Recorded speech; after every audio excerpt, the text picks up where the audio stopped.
Now that tree can remain leafless up to 9 months out of the year and can store thousands of gallons of water in its thick trunk. But now we're going to continue on into the savanna.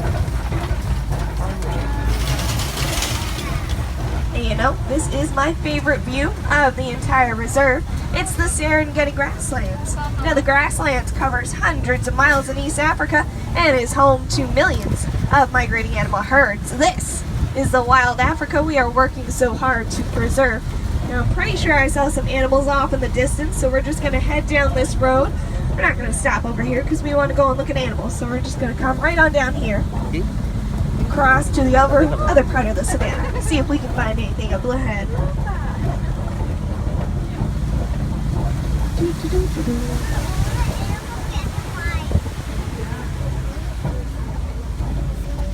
Now let's look over to the left-hand side because there's some orange and black fur. That is the wild African painted dog. Now they're a pack animal, a tightly knit pack animal. When they hunt, they chase their prey until their prey drops of exhaustion, which is why they have a 95% success rate when they hunt. That's more than any of the big cats. Now they also have a home territory that covers over 5,000 square miles. That's one of the reasons they're becoming more and more endangered, is because of that home territory and well, human encroachment on that territory. Also because of poaching or those beautiful orange and black coats. Now there are also these tall reddish mounds all across the savannah. Can anybody guess what those mounds are? They are termite mounds. They are made out of dirt and saliva, but they sit in the sun and bake until they're as hard as concrete.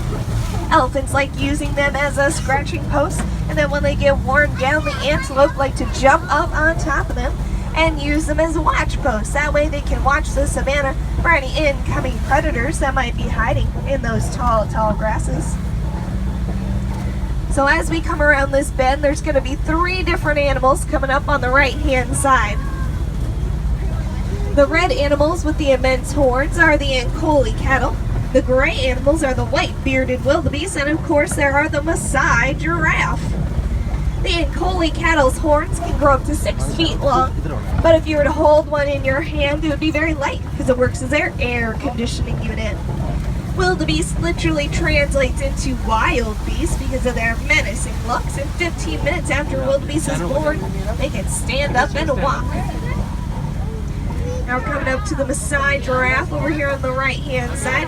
Now they have a jagged or leaf-like edge to their spots. A giraffe has 7 vertebrae in their neck, which is the same as a human. And a giraffe's tongue is black, can be up to 18 inches long. They're black to prevent sunburn, so they don't get sunburned on their tongue while they're eating those leaves in the tall trees.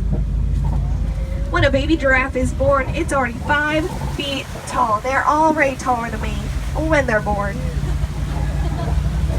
A group of giraffe is called a tower, and when that tower is on the move, they're called a journey. Now we're going to come up and past this bush over here, and there's going to be we'll see those giraffes again on the right-hand side.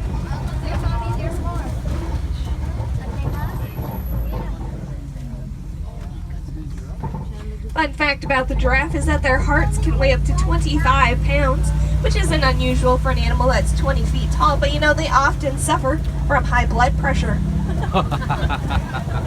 But now we're going to cross over into Monkey Point, and it's so called Monkey Point because of the troop of mandrills that made this place their home. And it looks like the mandrills have a home visitor. It's coming up on the right-hand side, and on the left-hand side, there are the mandrills. Elephant. And on the right, there's an elephant. Now the mandrill is the largest monkey in Africa, also the brightest because of the distinctive red and blue markings on their face. I think we can get a little bit closer to that elephant if we pull up a little bit further. Now I'm going to guess that's a male elephant because, well, the males leave the herd once they reach adulthood. So I think, yep, we can get a much better view right up here. On the right-hand side. But you know, if there's a male elephant here, there might be the herd of the females nearby, because while the males live by themselves, they don't stray too far away from the female herd. I mean, what kind of fun would that be? Now, the elephant is the only animal that has a childhood almost as long as a human's. Theirs lasts for about 13 years. Ours is, well, somewhere around 30. And the elephant is a matriarchal animal, which means the females assume a leadership role over the elephant herd. But you know that makes sense because the elephant herd is made up of females and offspring, so that only go figures. Oh, and like this bridge, which is made out of mostly duct tape. Oh, wow. Oh. Yeah, duct tape fixes everything. I think I need another strip or two. Are we gonna make it? Back tires. Okay. Woo. A little stressful. Alright, so we're just gonna go. We're not gonna test that bridge anymore. We're just gonna leave. Alright, so then we're gonna come down here. There's a nice big puddle. Oh, and if you look over to the right-hand side, you'll see some tusk marks in the red clay. That means those elephants are nearby because elephants love eating this red clay. It's a lot like, it gives them a lot of beneficial nutrients, so it's a lot like a vitamin. And they're probably nearby. We're gonna go and see. Oh, we can start to see some of them over on the left-hand side, out in front of us. You can see the top of that elephant. We're gonna pull forward a little bit more.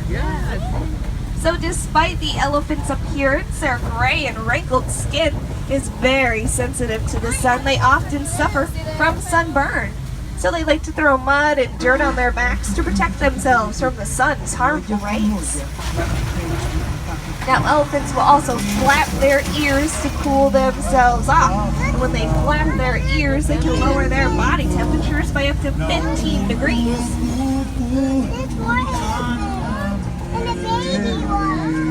And of course, there are some smaller elephants over there. Those are the baby elephants.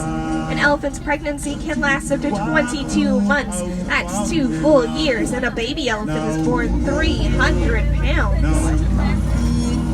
But once they reach adulthood, the females can be up to 10,000 pounds, while the males can be up to 15,000 pounds. And both female and male elephants will grow tusks. Now those tusks are made out of ivory, so they're targeted by poachers. Another threat to the elephant is habitat loss. They're forced to leave their natural habitat and move in next to humans.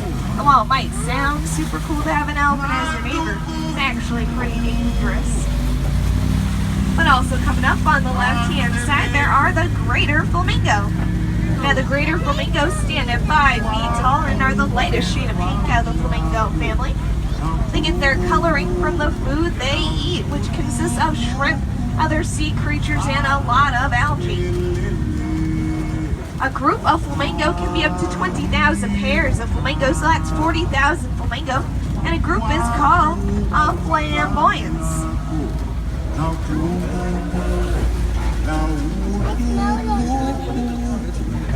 And now we're crossing over into white rhino country, and it looks like we've stumbled across some white rhinos, and there's a baby white rhino. Oh, white China. They've put on a fresh coat of mud because unlike the elephants, they don't have a trunk, so they can't throw the mud and dirt on their backs. Instead, they churn up these big mud puddles like over on the left-hand side, and then they roll around in them. The name the white rhino comes from the name the wide rhino because their mouths are so much wider than the black rhino. But because of mispronunciation throughout the years, their name is sort of transformed into white rhino. And there's some zebra over on the right-hand side. Zebras. China.